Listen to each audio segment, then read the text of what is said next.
आता है उसमें कुछ भी नहीं बचता है। उसी प्रकार आपके दर्शन करने से अब मेरा कल्याण निश्चित होगा, मुझे भी संसार का किनारा प्राप्त होगा। ऐसे जीव वहाँ पहुँच रहे। भाई नूतन राजगिरी के सम्राट धन्य कुमार जी भी समुद्र में पहुँचे हुए, वैराग्य भाव में डूबे हुए, और वह देख रहे हैं समुद्र में प्रथम सभा मुनियों की दिखाई दी उनको, और देख करके गदगद हो रहे हैं। अरे गौतम स्वामी जी यहीं विराजमान हैं, सुदर्शन स्वामी जी के भी दर्शन हो गए। अरे जम्बू स्वामी भी यहाँ पर चार ज्ञान के धारी विराजमान हैं। जय हो आपकी प्रभु, नमोस्तु नमोस्तु नमोस्तु। मति ज्ञान, श्रुत ज्ञान, अवधि ज्ञान, और इतना ही नहीं, मना परे ज्ञान से युक्त वै गणधर परमेष्टि विराजमान है। 1 2 3 नहीं 11 गणधर हैं वहाँ पर, और अनेक भव्य जीव जिन्होंने महावीर भगवान के संवत्सरण में आकर के मुझसे पहले दिगंबरी दीक्षा अंगीकार कर ली। 28 मूल गुणों को धारण करके अंदर की कसायों को अभाव करके सकल संयम को प्राप्त कर लिया है। धन्य है मुनिराज। आज तो ऐसा लग रहा है मानो ये मोक्ष के यात्री अपनी गाड़ी की प्रतीक्षा में यहाँ कुछ समय के लिए बैठे हैं, और जल्दी ही इनकी गाड़ी आने वाली है और इनकी मोक्ष की सवारी होने वाली है, और ये मोक्ष नगरी पहुँच जाएंगे। शिव नगरी शिवपुरी की यात्रा को पूर्ण कर लेंगे। बंधुओं, वह धन्य कुमार देख रहे। अरे और भी कितने मुनि महाराज हैं। ये चारण दिधारी मुनिराज अपने राजगिरी नगरी में भी कभी आए थे। ये मुनिराज इनको आहार दिया था। जिस दिन आहार दिया था तो सूर्य अस्त होने तक मेरे रसोई में भोजन समाप्त नहीं हुआ था। ये मुनिराज तंतु चारण दिदारे मकड़ी के जाल पर भी चलने की सामर्थ्य रखते हैं। अरे धन्य मुनिराज, ये फुप चरण दीदारे फूल की पाकड़ी पर भी विहार कर सकते हैं और पाकड़ी को कोई कष्ट नहीं होता है। अरे जल चरण दीदारी मुनिराज बेटे हैं। धन्य गुरु नमोस्तु आपके लिए। जल में भी जमीन की तरह चलने की क्षमता रखते हैं। ऐसे अनेक रीतियों के धारी वहाँ पर 14,000 मुनिराज विराजमान हैं। कितने ही मति श्रुत अवधि ज्ञानी हैं, कितने ही के पास में मना परे ज्ञान है, कितने ही मति ज्ञान श्रुतियन अवधि ज्ञान मना परे ज्ञान से 4 ज्ञान से युक्त हैं। धन्य है मुनिराज। सब रत्नात्रय की महिमा है। और ऐसे मुनिराजकों के दर्शन करता है। केवल ज्ञानी भी मुनिराज समोसरण उपलब्ध है। इसके बाद भगवान की परिक्रमा तीर्थंकर केवली की परिक्रमा के साथ में और आगे देखता है। अरे ये क्या वैमानिक जाति के कल्पवासी देव विराजमान है। इन्होंने भी कोई अच्छा काम किया था। श्री वैमानिक जाति के कल्पवासी और वहाँ कल्पवासी बनकर भगवान के समोसरण में है। अरे ये तो वही स्वर्गीय देवता है जिन्होंने मगध देश में ही जन्म लेकर दीक्षा लेकर के तपस्या की थी और तपस्या लेकर इंद्र पद को प्राप्त किया है। लोकांतिक देव भी वहाँ दिखाई दे रहे हैं बंधुओं, मगर लोकांतिक देव वहाँ पर नहीं। उनकी याद जरूर आ गई, वो तो अपने ब्रह्म स्वर्ग में रहते। और बंधुओं वहाँ पर सोचता ये तो इंद्र देवता वो ही हैं जिन्होंने घोर तपस्या की थी। कुंद कुंद स्वामी जैसा कहते हैं वैसा विचार करता है धन्य कुमार। अज वितरण शुद्धा अपन जाए अपा जाए विलयन्दतम लोयन्ति देवतम तत्जुआने बाणम जंती। आज भी 3 रत्नों से शुद्ध मुनिराज आत्मा का ध्यान करते हैं। आत्मा का ध्यान करके इंद्र पद को प्राप्त कर लेते हैं।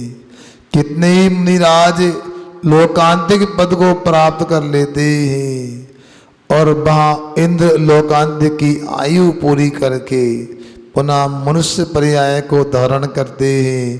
यहाँ पुनः 8 वर्ष अंतर मूर्ति के बाद दिगंबरी दीक्षा अंगीकार करके मोक्ष जाते हैं। और वह धन्य कुमार उन्हें देवताओं के कोटे में भी निहारता है। इसके बाद में देवियों के कोटे, इसके बाद देखता है भवनवासी बेनतार ज्योतिषियों के कोटे भी हैं। मनुष्यों के कोटे में देखता है अरे मुझसे पहले तो ये मगध देश के सम्राट बिंबिसार जिनको श्रेणिक कहा जाता है, जो कि मेरे पूर्व के जीवन संगनी के पिताश्री हैं, जिन्होंने मेरे साथ में अपनी गुणवती आदि 16 कन्याओं को दाम्पत्य जीवन में बांधा था। वे श्रेणी के जिन्होंने अज्ञान अवस्था में परम बोधि यशोधर मुनिराज पर घोर उपसर्ग किया था। 500 शिकारी कुत्ते छोड़े थे। इन्होंने मरा हुआ सांप यशोधर मुनिराज के गले में डाल दिया था। हाय संसार में किसी मोह की दुर्दशा है, किसा अज्ञान भाव है। और जब मुनिराज ने क्षमता का परिचय दिया तो राजा श्रेणी गदगद हो गया। अपने किए गए अपराध पर पश्चाताप करता है और चेलना उपसर्ग का निवारण करती है। और राजा श्रेणी के छेलना के साथ उनको प्रणाम करता, नमस्तु करता है।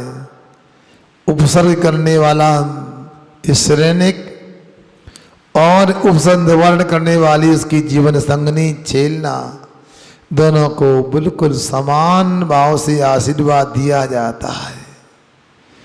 धन्य मुनिराज जिनको शत्रु मित्र में कोई फर्क नहीं होता है, जिनको सुख दुख में कोई अंतर नहीं पड़ता है, जिनकी प्रशंसा करो या निंदा करो दोनों को एक जैसा मानते हैं, जिनके लिए सोने की गिट्टी और खेत की मिट्टी बराबर दिखाई देती है, दोनों को जड़ मान करके पौत्कल दृष्टि से देखकर छोड़ देते, ध्यान नहीं देते हैं।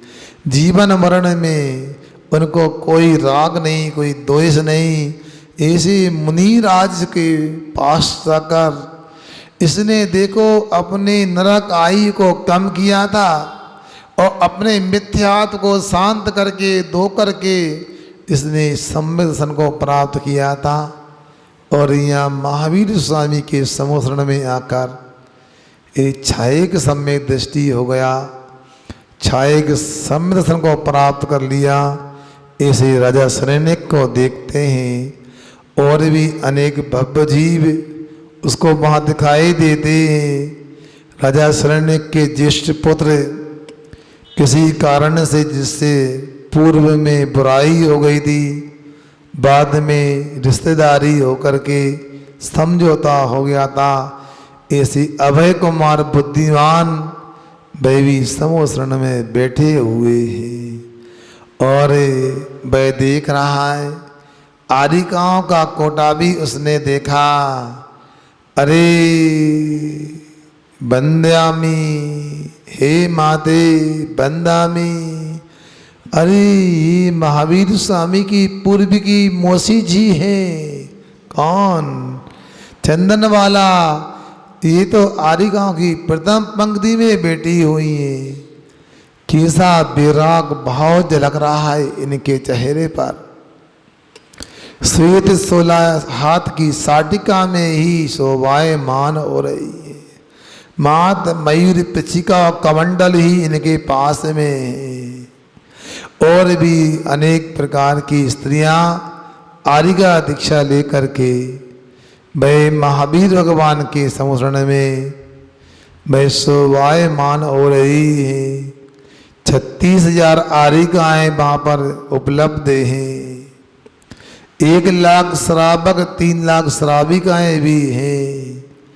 और 12वें कोटे में देखा पशु गति के, त्रिंज गति के जीव भी उपलब्ध हैं।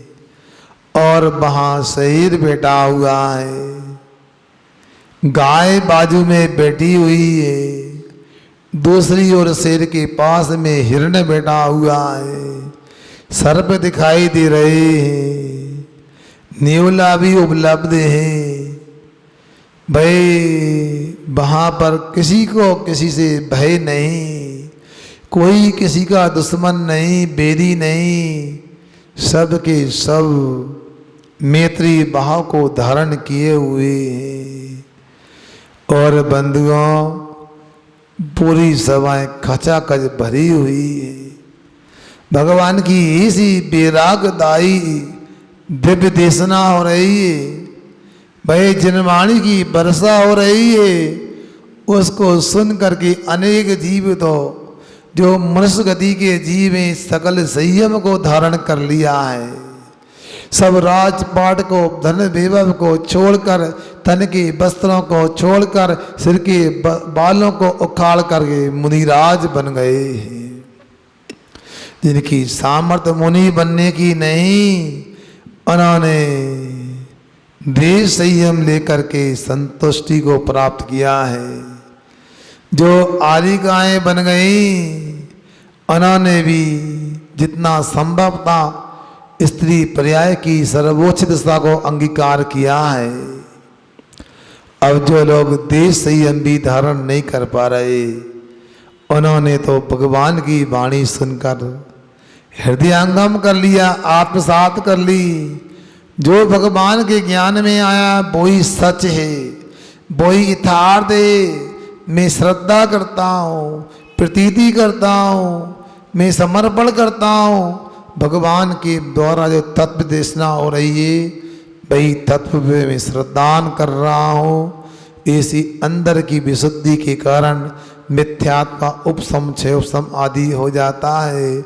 इसके माध्यम से कोई औपसमिक सम्यक प्राप्त कर रहा है, कोई क्षयोपशमिक सदस्य का स्वामी हो जाता है।